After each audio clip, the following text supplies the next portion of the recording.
شکریہ. بسم اللہ الرحمن الرحیم.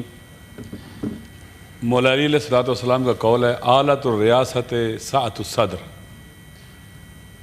حکمرانی کا جو آلہ ہے، ٹول ہے، وہ شرح صدر ہے، برداشت ہے، تحمل ہے، صبر ہے. تنقید ہوگی، آپ حکومت میں حکمران ہیں، صحیح بھی ہوگی غلط بھی ہوگی. حکمرانی کے لیے جہاں شجاعت چاہیے، جہاں انسان کا سخی ہونا ضروری ہے، وہیں پر انسان کا سہ صدر اور شرح صدر رکھنے والا بھی ہونا ضروری ہے. بالآخر آپ پاور میں، اقتدار آپ کے پاس ہے. مختلف لوگوں کو تکلیفیں ہوں گی، پریشانی ہوں گی، لوگ تنقید کریں گے، نقد کریں گے، اعتراض کریں گے، صحیح یا غلط. اگر آپ چاہتے ہیں کہ آپ کی حکومت باقی رہے، آپ کا اقتدار باقی رہے، یہ سلسلہ آگے بڑھتا رہے، تو آپ کو تنگ نظری سے نکلنا ہوگا، آپ کو سینہ کشادہ رکھنا ہوگا اگر آپ چاہتے ہیں تو. جمہوریت کے بارے میں کہا جاتا ہے کہ جمہوریت جو ہے ایک دوسرے کو برداشت کرنے کا نام ہے. مختلف تعریفیں کی جاتی ہیں. آپ دیکھیں 8 سپتمبر کو جو اجازت دی گئی جلسے کی، میں خود اس میں گیا کیونکہ میں اسلام آباد پنڈی کا رہنے والا ہوں. 700 سال سے ہمارا خاندان نسل در نسل یہاں پر ہیں. آپ یقین کریں ڈپٹی اسپیکر صاحب، وہاں جانا بہت مشکل تھا. عورتوں کے لیے، بچوں کے لیے، نوجوانوں کے لیے، جوانوں کے لیے اتنی رکاوٹیں کھڑی کی گئی تھی.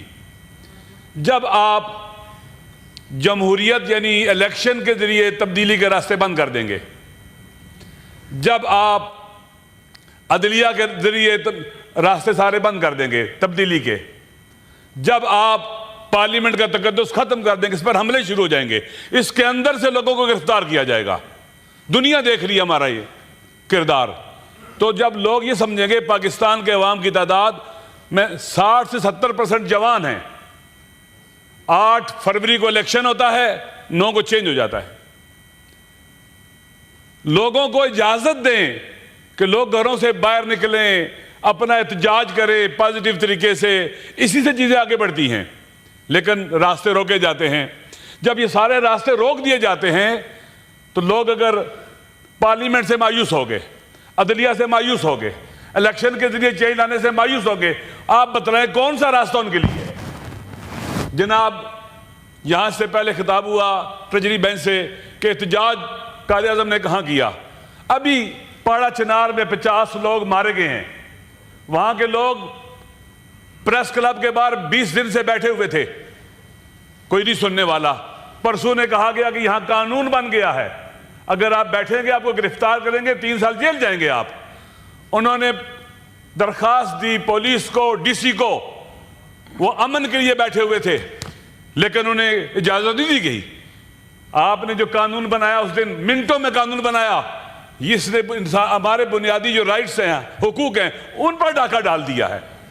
آپ کے جن کے ہاتھ میں قانون ہے وہ مس یوز کرتے ہیں، ان کی اچھی تربیت نہیں کی گئی ہے. اب آپ جناب جب روکیں گے، سارے راستے بند کر دیں گے، تو پھر کس طرح سے لوگ باہر اپنے حقوق کے لیے اٹھیں گے؟ نہ جلسہ کر سکتے ہیں، جلوس کر سکتے ہیں. آپ اپنے وہاں پر اعتماد کیوں نہیں کرتے؟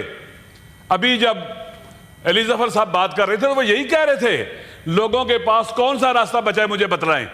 جب الیکشن کے ذریعے چینج نہ لا سکیں، عدلیہ انہیں، آپ عدلیہ کے لیے قانون سازی ایسی کرنا چاہتے کہ جو مرضی ہوتا رہے، عدلیہ کے ذریعے انہیں انصاف نہ ملے. پارلیمنٹ اپنا اعتبار کھو بیٹھے.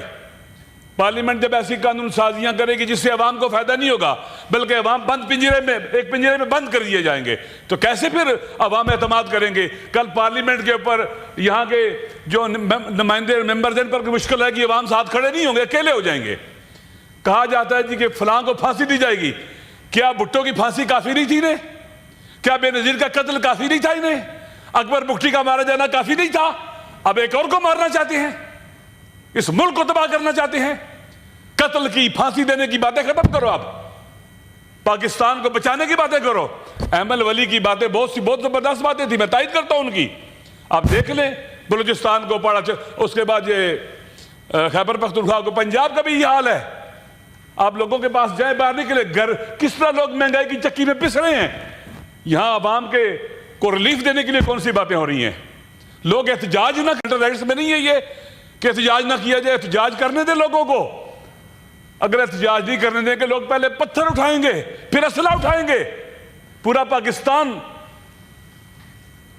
بلوچستان بنے گا، پورا پاکستان غزہ بنے گا۔ پھر میری گزارش ہے اگر ہم واقعی جمہوریت پر یقین اور ایمان رکھتے ہیں تو جمہوری زندگی یہاں گزارنے کا موقع دیں، جمہوری اقدار کے ساتھ آگے بڑھنے کا موقع دیں۔ ہمارا ملک بہت خوبصورت ہے، بہت بہترین ہے۔ اس لیے واقعاً میں وہاں گیا 8 ستمبر کو، مجھے افسوس لگا کہ جہاں جگہ دی گئی، جہاں اجتماع ہوا، لوگ کیسے پہنچے۔ یہ نہیں ہونا چاہیے۔ کل اگر یہ ایسا ہی نون لیگ کے ساتھ ہوگا ہم اس کا دفاع کریں گے، اگر پیپل پارٹی کے ساتھ ہوگا ہم اس کا دفاع کریں گے۔ یہ سب کا بنیادی حق ہے، سب کو بولنا چاہیے اس ظلم کے خلاف۔ ظلم ہے جہاں بھی ہو، جیسے پہلے بات ہو رہی تھی۔ میں تو پہلی بار پارلیمنٹ میں آیا ہوں، مجھے بعض اوقات افسوس ہونے لگتا ہے جہاں کی صورتحال دیکھ کر، کس طرح سے ہم لوگ یہاں تو ایوان بالا ہے، عوام دیکھتے ہیں۔ آج ہم نے کافی دنوں سے یہاں پہ عوام کے لیے کون سا کام کیا ہم نے، جن کے ہم نمائندے ہیں۔ میری گزارش یہ ہے کہ انقلاب آ جاتا ہے۔ ایران میں بھی جب انقلاب آیا ہے 6 ماہ میں انقلاب آیا ہے، نہ شاہ کو پتا تھا، نہ CIA کو پتا تھا، نہ موساد کو پتا تھا، کسی کو نہیں پتا تھا۔ اللہ کا ایک نظام ہے، تقویم ہے، اللہ کی سنن ہے، قوانین ہے اللہ کے، وہ نہیں تبدیل ہوتے، وہ جب آتے ہیں تو اٹل ہوتے ہیں۔ وہ آپ مہربانی کریں، کوئی راستہ کھولیں، وے آؤٹ دیں، بند گلی میں نہ لے کے جائیں سب کو۔ جی علامت صاحب، لہذا میری گزارش ہے کہ جو پارلیمنٹ میں ہوا قابل مذمت ہے۔ پارلیمنٹ کے اندر گھسنا قابل مذمت ہے، لوگوں کو اٹھانا، نقاب پوشوں کا آنا قابل مذمت ہے۔ احمد ولی نے صحیح بات کی کہ جتنے بھی ظلم ہوئے، ذوالفقار علی بھٹو صاحب کو سیاستدانوں نے پھانسی نہیں لگایا، اسٹیبلشمنٹ نے پھانسی لگایا تھا، اس نے لگوایا تھا۔ اور آج تک جتنے بھی ظلم ہوئے ہیں ان کے پیچھے اسٹیبلشمنٹ ہے۔ ابھی بھی لوگوں کے ساتھ سختیاں ہو رہی ہیں، بلایا جا رہا ہے، کالیں کی جا رہی ہیں، بٹھایا جا رہا ہے، اسٹیبلشمنٹ کر رہی ہے یہ۔ جی ہم سب کی ذمہ داری ہے، ہم اپنی ذمہ داریوں کو انجام دیں، سیاستدان بنیں، پارلیمنٹیرین بنیں، اپنے حقوق کے لیے اٹھے، عوام کے گروہ کو اٹھے، کسی کو پاور کے اندر انکروچمنٹ نہ کرنے دیں، چاہے وہ کوئی جرنل ہے، چاہے کوئی وہ جج ہے، چاہے کوئی بیوروکریٹ ہے۔ سیاستدان اپنے ڈومین میں کسی کو نہ آنے دیں، اسی سے ہمارا ملک جیتے گا، بنے گا، آگے بڑھے گا، وگرنہ یہ ملک تباہ ہو جائے گا، اور تباہی سے کوئی نہیں روک سکتا اس کو۔ شاید میری گزارش ہے، دونوں طرف سے گزارش ہے کہ ایک دوسرے کا ہمیں احترام بھی کرنا چاہیے، محبت کرنی چاہیے، اختلاف رائے کرنا چاہیے۔ اختلاف رائے کے اصول دیے گئے ہیں، اخلاقیات دی گئی ہیں۔ انشاءاللہ مجھے امید ہے کہ عقل پریویل کرے گی، عادل پریویل کرے گا، ظلم مٹے گا انشاءاللہ العزیز، اور ہم مٹائیں گے اس کو، اس کا راستہ روکیں گے، لاقانونی کا راستہ روکیں گے انشاءاللہ العزیز۔ اور یہ ہمارا حق بھی ہے، ہماری ذمہ داری ہے، ہماری ڈیوٹی بھی ہے۔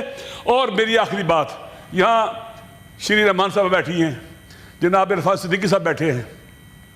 ہم پریس کلب کے باہر کورونا ایمرجنسی میں امن کے لیے، وہاں بندے مارے گئے 50-150 زخمی ہیں، ہم احتجاج کرنا چاہتے ہیں، دھرنا دینا چاہتے ہیں، بیٹھے رہنا چاہتے ہیں۔ ہمیں اجازت لے کے دیں اپنی آپ اسلام آباد کی انتظامیہ سے، ہمیں نہیں دے رہے وہ اجازت۔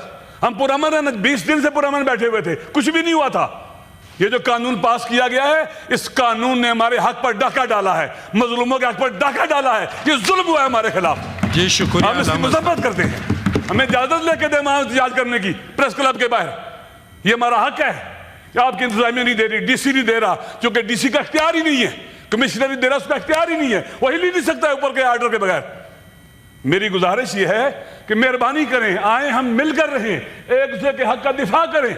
واللہ بخدا میرے ساتھ اگر کسی کی دشمنی بھی ہے نا، اس طرف سے اگر کسی کے ساتھ کوئی زیادتی کرے گا، میں اس کے ساتھ کھڑا ہوں گا، اس کا ساتھ دوں گا، میں بد اخلاقی کے خلاف ہوں۔ اللہ تعالیٰ نے اپنے نبی کو بھیجا، کیا کہا؟ رسول پاک نے کہا انی بعثت لأتمم مکارم الاخلاق، مجھے اس لیے مبعوث کیا گیا ہے کہ میں کریمانہ اخلاق کو کمال دوں، بلندیوں تک لے جاؤں۔ ہمیں سکھایا گیا اختلاف بھی کیسے کرنا ہے، ہمیں ہمارے رشتے آپس میں، ہمیں ایک ملک میں رہتے ہیں، ایک گھر میں رہتے ہیں، ہمیں اسے کے بھائی ہیں، لہٰذا جو بھی بد اخلاقی کرے قابل مذمت ہے، چاہے پارلیمنٹ کے اندر کرے چاہے پارلیمنٹ کے باہر کرے، لیکن جو جرم ہوتے ہیں، گناہ ہوتے ہیں، ان کے بھی درجے بدرجے ہیں۔ پارلیمنٹ کے اندر گھس کے گرفتار کرنا سب سے بڑا جرم ہے اور قابل مذمت ہے۔ بہت شکریہ علامت صاحب۔